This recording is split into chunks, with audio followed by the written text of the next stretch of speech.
রমজান মাসে কবরের আযাব বন্ধ থাকে, এটা কি সঠিক কথা? এটা বহুল প্রচলিত একটি ভুল কথা।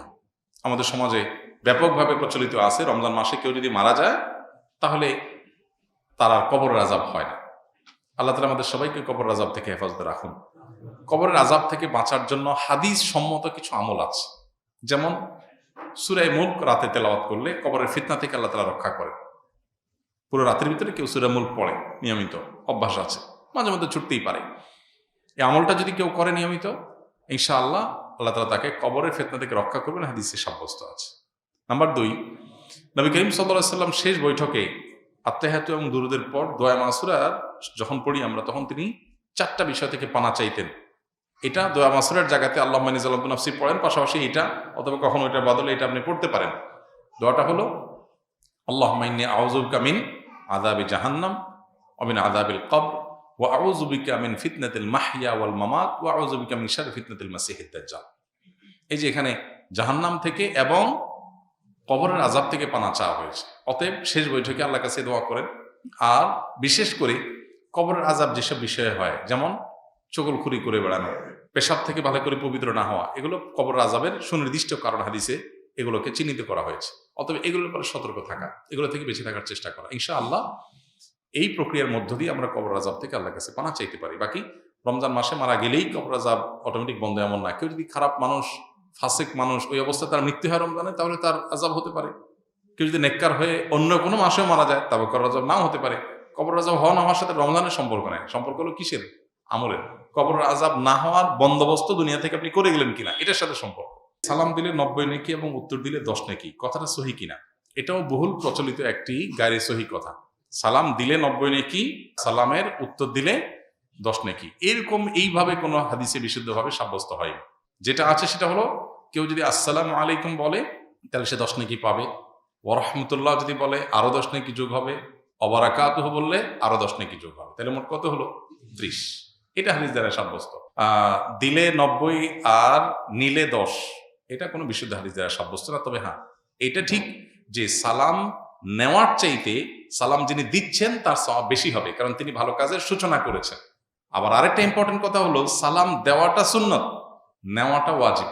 দেওয়াটা সুন্নত, নেওয়াটা ওয়াজিব। এখানে ইসলামের একটা সামাজিক সৌন্দর্য দারুণভাবে ফুটে ওঠে। সেটা কি? একজন মানুষ আপনাকে সালাম দিয়েছেন, এখন আপনি যদি জবাব না দেন, তার মানে আপনি লোকটাকে ইগনোর করলেন, অপমান করলেন, তার সালামটাকে আপনি ডিনাই করলেন, তাহলে আপনি একটা লোকের কষ্টের কারণ হলেন। এটা আপনি করতে পারেন না। ইসলাম আপনাকে সামাজিক হতে বলেছে। তিনি যদি আসসালামু আলাইকুম বলেন, আপনি সৌজন্যতার খাতিরে ওয়ালাইকুম আসসালাম বলতেই হবে। হ্যাঁ, আপনি কাউকে সালাম দেন নাই, আপনি গুনাহগার না।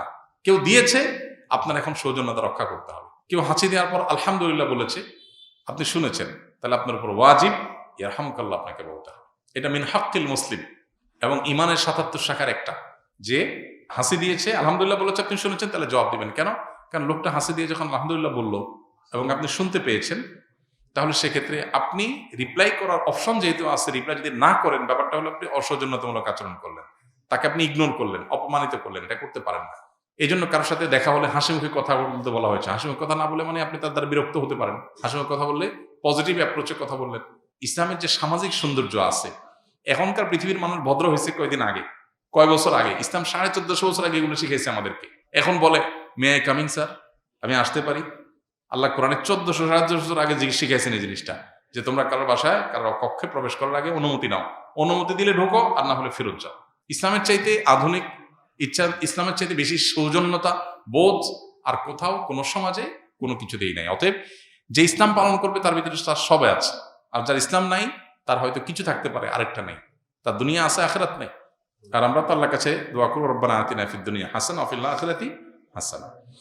আমাদের বাবা ঢাকা নবাবপুরে বিশিষ্ট ব্যবসায়ী। আমি মাদ্রাসায় পড়তাম। আমার স্মৃতিশক্তি কম থাকায় 2 বছর পরও পরীক্ষা দিতে পারিনি, তাই এখন পড়াশোনা ছেড়ে বাবার ব্যবসায় সহযোগিতা করছি। আমার বাবা দোকানের কর্মচারীদের সাথে ভালো ব্যবহার করেন, কিন্তু আমার সাথে তিনি গালমন্দ করেন, আমাকে ইঙ্গিত করে কষ্ট দিয়ে কথা বলেন, যার ফলে আমার দোকানের কর্মচারীগণ হাসাহাসি করেন। এতে আমি কষ্ট পাই। এক্ষেত্রে আমার বাবার উদ্দেশ্যে কিছু বলুন। প্রথম কথা হলো যে, বাবা যদি কর্মচারীদেরকে কিছু না বলে সন্তানকে কিছু বলে, তাহলে ধরে নিতে হবে যে সন্তান আপন হওয়ার কারণে তার সংশোধনের জন্য নিজস্ব লোক হিসাবে বলে। আরেকজনের সন্তানকে আরেকজনের বা ভাইকে, ব্রাদারকে, অন্য ঘরের মানুষকে শাসন করতে ইতস্তত বোধ করেন, কিন্তু নিজের সন্তানকে শাসন করেন। যে অনেক সময় দেখা যায় যে নিজের সন্তানকে বেশি শাসন করা হয়, এটা স্বাভাবিক। যিনি প্রশ্ন করেছেন তাকে বলতে চাই, আপনার বাবা আপনাকে একটু বেশি শাসন করেন, দোকানের অন্য কর্মচারীদেরকে শাসন করেন না। এটা আপনি ঘরের লোক হওয়ার কারণে। কারোর ছেলে বিড়ি খায়, কেউ তাকায়ও না, নিজের ছেলেটা বিড়ি খাইছে দেখলে শাসন করে, এটাই তো স্বাভাবিক। বরং তবে আপনি যেটা বলেছেন গালমন্দ করার কথা, সেটা যদি সত্যি আপনার বাবা করেন সেটা অন্যায়। অনেক বাবা আছেন যারা সন্তানদেরকে শাসনের নামে গালমন্দ করেন, মুখ খারাপ করেন, রূঢ় আচরণ করেন, এবং তারা মনে করেন তারা বাবা, তারা মা, তারা যা খুশি তা করবেন। জি না, এত সহজ না। আল্লাহ সুবহানাহু ওয়া তাআলার কাছে আমরা সবাই মুকাল্লাফ, আল্লাহর কাছে আমরা সবাই বান্দা, গোলাম। সো সন্তানের সাথেও আমার আচরণটা সুন্দর হতে হবে। আপনি সন্তানের সাথে যাচ্ছে তা আচরণ করতে পারেন না, শাসনটাও শিখতে হবে। এই যে ভালো প্যারেন্টিং, ভালো অভিভাবকত্ব, এই বিষয়টার সাথে একজন মানুষের ইবাদতের সম্পর্ক সুনিবিড়। অভিভাবক হয়েছেন দেখে সন্তানকে যা খুশি বলে তা বলতে পারেন না।